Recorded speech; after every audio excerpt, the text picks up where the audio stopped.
একদিন এক বাদর গাছের ডালে বসেছিল। সেখানে একটি কুমিরও বাস করত। বাদরটি নদীর ধারেই এক গাছে থাকত। সেই কুমিরটির সাথে তার কুমিরটি মুখে তুলে দিল সেই মিষ্টি ফল। ফলটি ছিল অনেক মিষ্টি। কুমিরটি খেয়ে অনেক মজা পেয়েছে।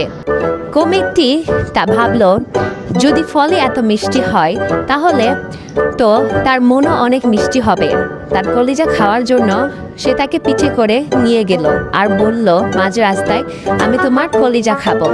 চালাক বাদরটি বলল, তুমি এখানে বসো, আমার কলিজা তো আমি রেখে এসেছি। কুমিরটি বসে রইল বাদরের অপেক্ষায়। বাদরটি বলল, কলিজা কেউ রেখে আসে?